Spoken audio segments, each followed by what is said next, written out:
Hello guys, welcome back again sa ating programang The Action Man at sa ating YouTube channel. Ayan, Migi love shoutout po sa lahat natin ng mga viewers Luzon, Visayas at Mindanao all over the world. Maging sa ating mga ka-action man, mga kakamping, thank you so much sa inyong pagsuporta dito sa ating munting channel at sa ating programang The Action Man. Ayan, maraming salamat po sa inyong mga ka-action. So may gusto lang po ako na ibahagi sa inyo. Ito po ang pagtupad ni Mr. President Bongbong Marcos sa mga pangako niya. Okay, mga ka-action. Kasi alam naman po natin na marami ang nasalanta ng Bagyong Christine, Bagyong Leon, particular po talaga sa Bicol region. So ito po ay naka-live po ito, katatapos lang 44 minutes ago. Ayan, excuse me po. Gusto ko lang po i-share sa inyo, no? Ito ay hindi ko po sinishare para ipagyabang. Kung hindi ito po ay sinishare ko dahil nagpapasalamat po ako na hindi pinabayaan ni Mr. President Bongbong Marcos ang Bicol region na kung saan taga Bicol po ako. Dahil nagpapasalamat po ako na ang kanyang sinabi, tinupad niya nung nagbisita siya sa mga nasalanta ng kalamidad doon sa evacuation center ng Naga City.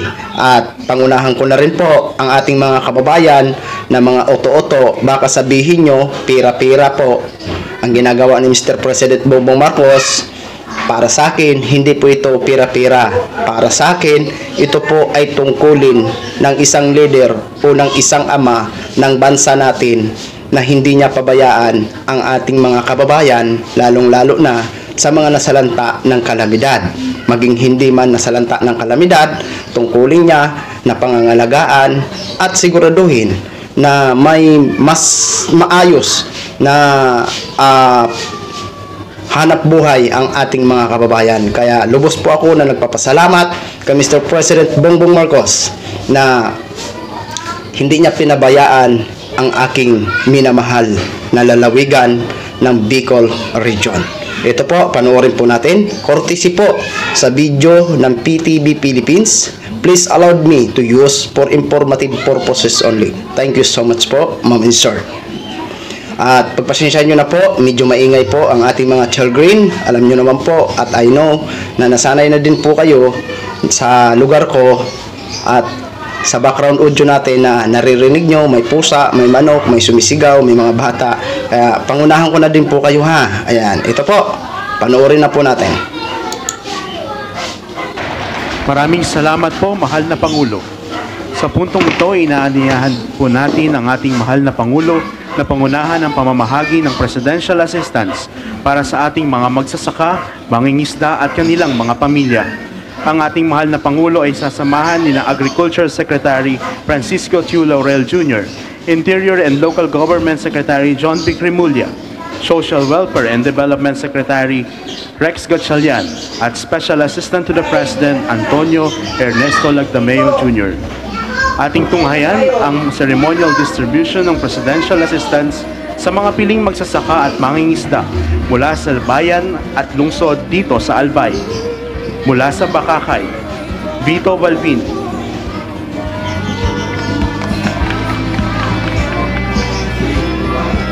At si Sonia Base.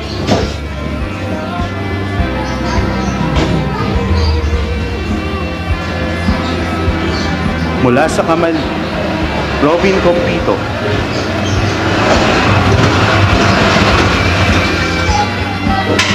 At Beverly Moradillo. Mula sa Daraga, Danilin Mayor.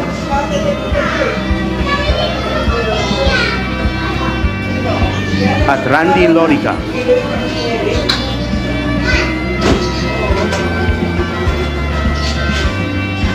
Mula sa Ginubatan, Silidonio Nacional. At Midel Bunggol.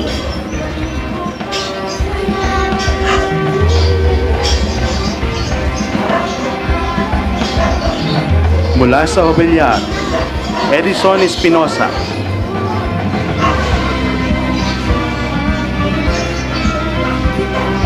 at si Danilo Llanera.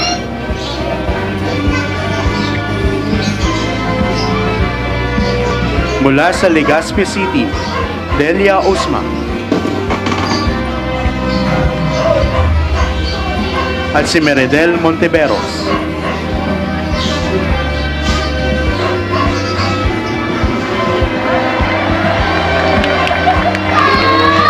Mula sa Libon, Joel Panday.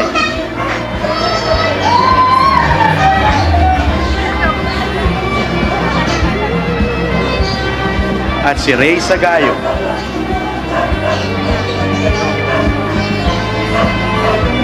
Mula sa Ligao City, Nestor Besa.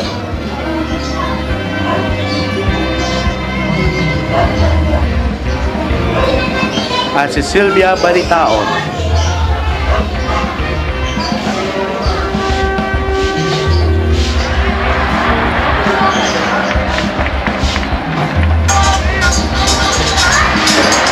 Mula sa Malilipot, Josepina Benlayo.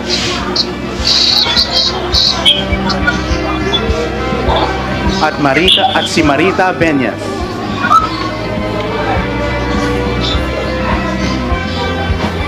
Mula sa Malinao, Aurelio Castillo.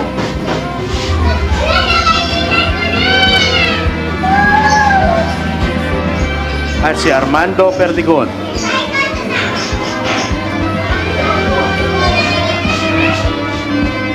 Mula sa Manito, Ramiro Bernal.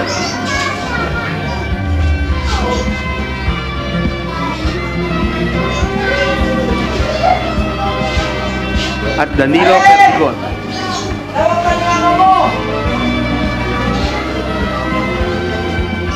Mula sa OWAS, Ronald Andes.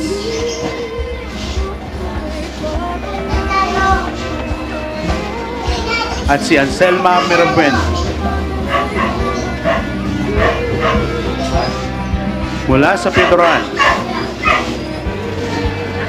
Edna Pukaan. At si Efren Nas.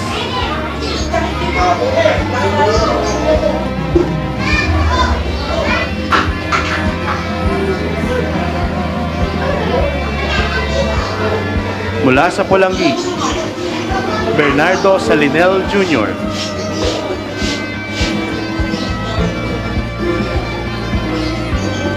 At si Maria Ibo.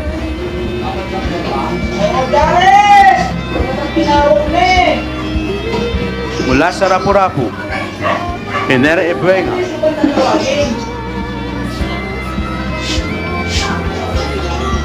At si Eddie Bunagua.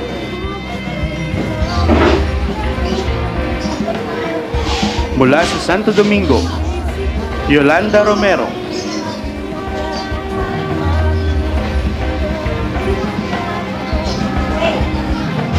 At si Marilyn Baile.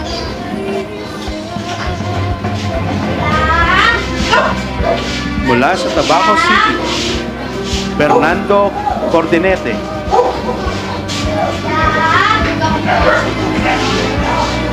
At si Dorotea Boban.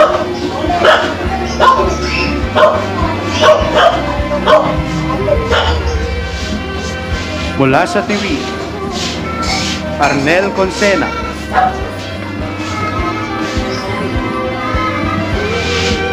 At si Orestes Cal. Maraming salamat po, mahal na Pangulo, sa pamamahagi ng tulong sa ating mga kababayan dito sa probinsya ng Albay. At ngayon, inaaniyahan po natin ang ating mahal na Pangulo at mga cabinet secretaries para sa isang group photo kasama ang ating mga beneficiaries. Hinihiling po natin ang mga beneficiaries at mga bisita na magsitayo at lumapit sa gitna upang samahan ang ating mahal na Pangulo para sa isang group photo.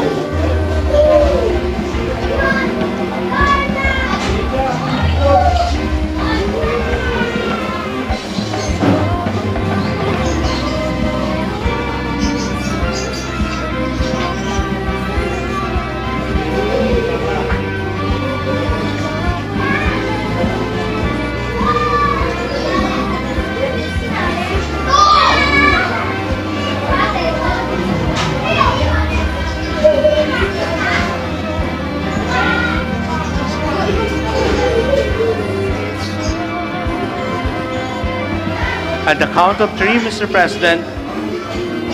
3,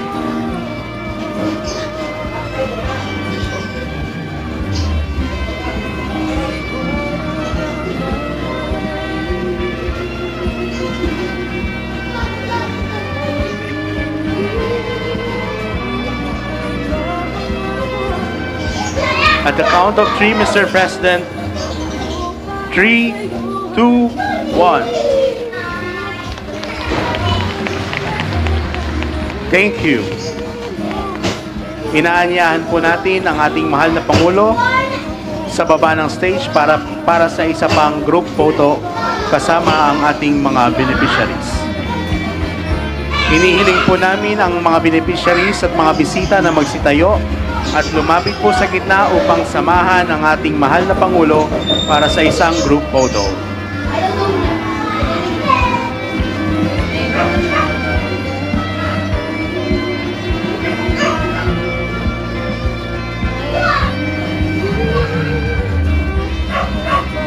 Magsitayo po tayong lahat, pati po yung mga nasa lower box and upper box. Kaway-kaway po. At the count of 3, 3, 2, 1. Maraming salamat po, mahal na Pangulo, sa tulong at suporta upang muling makabangon ang ating mga magsasaka at mangingisda na labis na naapektuhan ng Bagyong Christine. Dito na po nagtatapos ang ating programa. Muli mga albayanos, ang ating mahal na Pangulo, His Excellency Ferdinand R. Marcos Jr.